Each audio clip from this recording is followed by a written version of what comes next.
Welcome to November's Tech of the Month, where we discuss all the latest news and reviews. This month, we're going to be taking a closer look at the full effect that Wiggle going into administration is going to have on the wider cycling industry, and, more importantly, you as a consumer.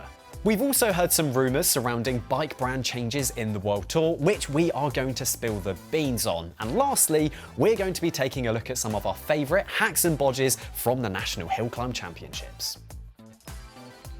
First up though, I really want to get into this situation over at Wiggle because the ramifications are actually really large. It was only at the time of filming last week that they officially went into administration, and the reason why they went into administration is because their parent company didn't release the finances that they were supposedly promised, to the tune of about 150 million euros. So a lot of money didn't come through, and then that's then meant that the cash flow essentially just was completely messed up. Yeah, was that a bit of a surprise really, that funding being pulled, or Wiggle been on the rocks for a little bit of a while now? Well, they have lost a lot of money recently, and they had a reported loss of around £97 million. So a lot of that is also stock write-downs, so devaluing the stock it currently has. So cash out of the bank is probably going to be a much smaller number. But yeah, I mean, it's not to say that Wiggle were in a great position anyway, but I think they could have potentially also been operating on this promise of this 150 million euros. Now, it's not to say that Wiggle are going to go bankrupt. I think that's a really important point to drive home. It's just in the hands of the administrators that, as far as we know, want to keep the business running, and the business, as of now, is currently up for sale. So then to, just fully confirm right now, in terms of buying things off Wiggle, they're still trading as usual, and exactly. If you have an order in place, so if you have an order in place, they should be fulfilling it. If you want to buy anything, they will fulfill that order because, quite frankly, they need the money right now.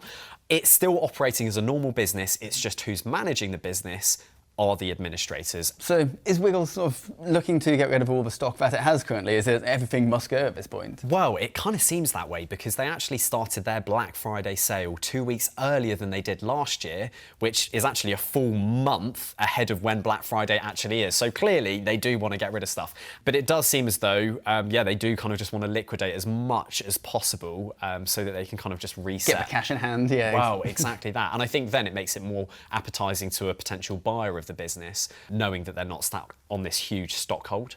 I think one thing that's also worth bearing in mind when talking about a business as big as Wiggle is that even though there's probably a lot of people out there that would love to see Wiggle disappear, and I'm sure some local bike shops might be included in that group, I think it's also worth remembering that this is a business that is built up of around about 900 to 1,000 people, many of which are cycling enthusiasts like me and you guys viewing at home. I don't think it's necessarily right to want the end of Wiggle because they do provide great value, they do have really good house brands, and they do offer really good product. Quite frankly, I don't want to see that many people be out of a job as well, because that in itself would also have a huge impact. And it's not to say that we're not sympathetic with local bike shops, because for years they have struggled with trying to compete on price with Wiggle. But I also think there's the element of, if it wasn't Wiggle, there's always going to be someone else who can kind of pick up the mantle and be that kind of cost leader, that discount price leader. So in some ways I'd say it's always kind of inevitable, especially in this internet day and age. The fact is it's a tough situation for kind of everyone involved, and the shockwaves of this are being felt far and wide in the industry. So with Wiggle in administration, is there any talk of who a potential buyer might actually be? Yeah, so I mean, there's one rumour that's definitely stood out larger than most, and at the moment it is very much that, a rumour. The Fraser group is kind of being really divvied up to be the main potential candidate for buying the business. And the man behind the Fraser group is Mike Ashley, and he is a man who has bought many struggling chains in the past, one of which being Enve Cycles, which was a pretty big bike shop brand here in the UK. And I think they had around 50 stores when he purchased them, which, as far as we know, I think only a couple have actually closed in his tenureship. So I think that also goes a long way to show that it's probably not going to be a case of mass redundancies and lots of people losing their job. I think there's a good chance that the business could continue in its current form to some extent, which is great.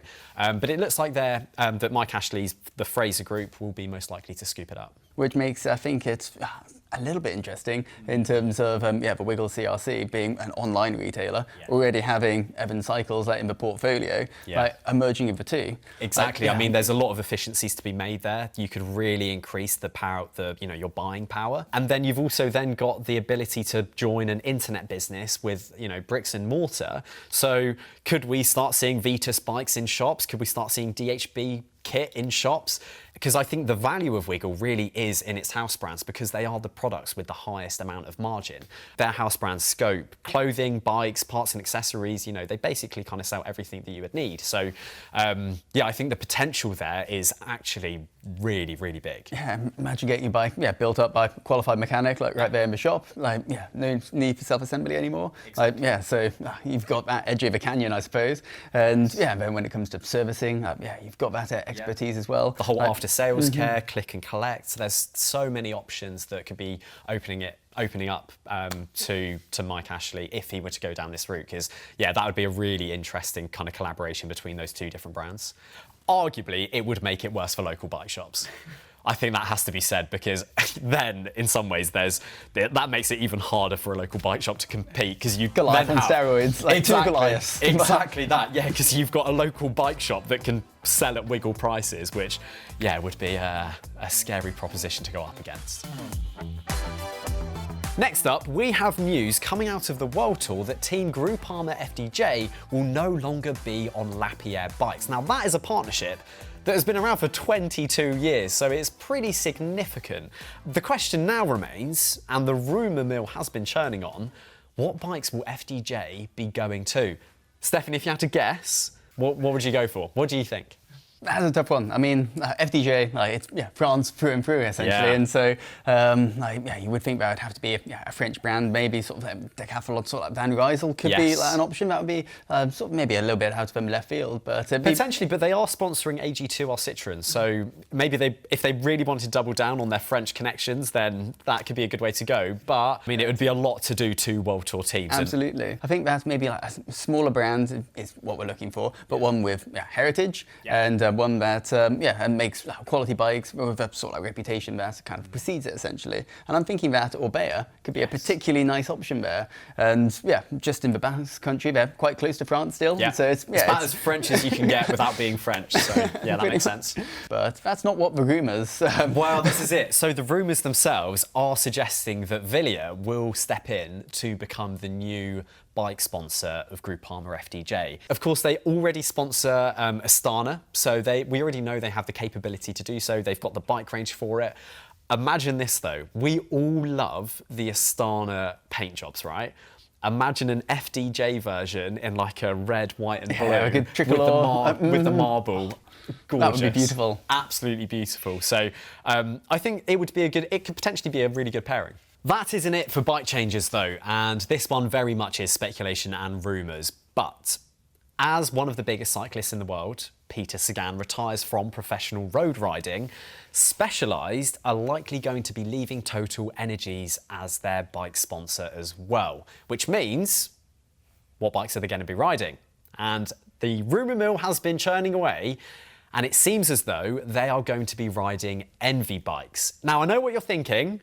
They can't race on the Enve Melee, or can they? And I think we've come to the conclusion that they could be racing on the Enve Melee, but there's more intricacies to the situation than that, isn't there? Yeah, absolutely. Well, in terms of the Melee, the way that's marketed is one bike to do it all, essentially, aero, lightweight, but also sort of marketed with the aerodynamics towards more like the amateur rider, so at speeds that amateur races are going to be riding at, rather than those high speeds of the World Tour. And so, in terms of what the PR has been leading up, not being directed towards the World Tour at all. It's kind of almost been snubbing it to some extent. And so to have an about turn and enter into the World Tour, is the Melee going to be the lightweight bike, and is there going to be a new aero Enve bike coming out for the team? Well, this is it. I mean, we've got plenty of brands that do operate on a one bike to rule them all basis, like Cannondale, Specialized, Pinarello. It's not uncommon. It's pretty well documented. But I think there's a big question mark on what would happen in a time trial. What are they going to ride? Are Enve going to go, fully commit to it and start to produce a time trial bike? But bear in mind, this would be for a pro Conti team, not a World Tour team. So the brand value there maybe isn't that high, and especially when Peter Sagan leaves. But the question still stands. Do they go and produce one, or what's the alternative? Allow riders to choose their own bike? Yeah, for me, maybe that brings out to like 4 options and say like the first 3 options that I think that they could go down is produce their own time trial bike, which would be an awful lot of R&D, and they'd have to do it quite quickly, and so an expensive option. Number 2, they could go the open mold route and find a mold that's already out there, maybe sort of like sprinkle some like Enve dust over the actual layout process itself, but the designs, all the aerodynamics are really worked out and good to go.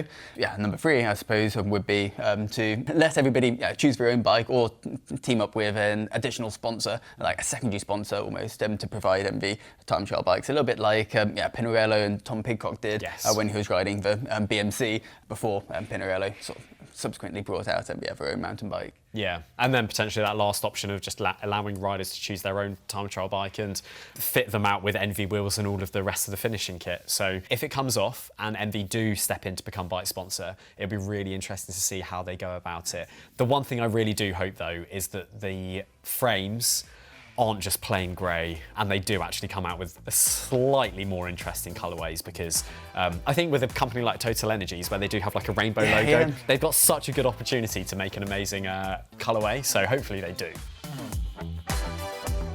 Now, at the time of filming, last weekend we saw the National Hill Climb Championships here in the UK, which sees some of the UK's best hill climbers battle it up the same climb on some pretty cool bikes, and some pretty light bikes at that. However, the winner, Andrew Feather, he actually won on a disc brake bike, and that is the first time that a disc brake bike has ever won it.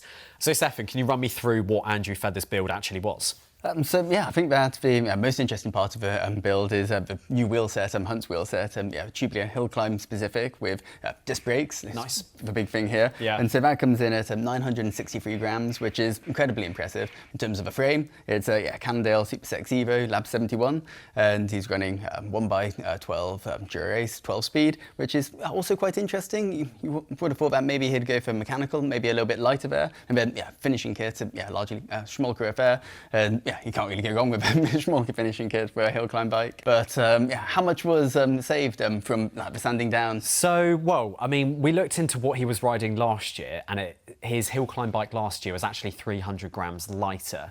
Our tech writer Joe, who I'm sure a lot of you know, he actually ran some numbers on this, and he worked out that on the same climb with the same power, if he were to have saved that 300 grams, he probably would have gone about 2-3 seconds quicker. So it's not a huge amount.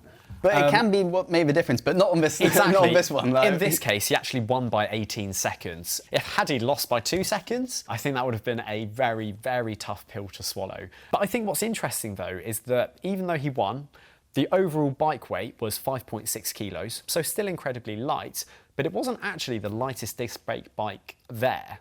Because I think there was another one, wasn't there? Yeah, absolutely. Chris Potts was riding, also disc brakes. But I think that the key component here is really the wheels, or at least that makes up the sort of bulk of the weight savings. And so, the Hunt's wheels is 963 grams for the wheel set. But this wheel set that Chris Potts was using was 878 grams, and so a fair chunk lighter there. Also using Shimano Dura-Ace. But it's quite interesting that there's still 300 grams left on the table, really, when it comes to the disc brake set. I think it's amazing, though, that we're actually seeing disc brake Di2 bike at 5.3 kilos. I think that is just quite cool. I think there's also another point to be made here, though, that in Andrew Feather's case, he is supported by Hunt and Cannondale, and you're just wondering, if he didn't have those supporters in place, what would be his own choice, but also to what extent are his sponsors potentially limiting him as well? But arguably, probably not a lot. A few seconds, I'm sure, because the fact is Andrew Feather is just an absolute beast of a climber. So I think there's some other bikes, though, that we saw at the National Hill Climb Champs that I think are worth special mention, because Ben McKinson, he had a Trek and Monda, and he said to us that he spent over 30 hours painstakingly removing 175 grams of paint and lacquer from the frame set. So that is a lot of dedication to the course, so fair play to him. And he also removed the compression plug, which is never advised, but it did save him 80 grams, so a pretty decent saving there. Yeah, so what do you think, like, going forwards now that, the men's title at least has been, taking on disc brakes? Do you think that, we're going to continue seeing disc brakes? Do you think that there is a performance and benefit to them at all? Or now that, this first, has been taken, the first has been done, we're not really going to be seeing them again in hill climbing? To be honest, I think we'll still see rim brakes in the hill climb scene for a really, really long time to come. Purely because a hill climb bike is a bike that you only really use for maybe 4 to 6 weeks out of a year. So it's always just that kind of Frankenstein project that you have kind of sat in the garage. It's not something that you're riding all of the time, and something you don't necessarily want to put a load of money into, and it is just about saving weight. I think in some riders' cases, they do have sponsor obligations which forces their hand, and it does mean they need to be using disc brakes. But I think for the majority of us, I think we're going to still see rim brakes being used for years to come.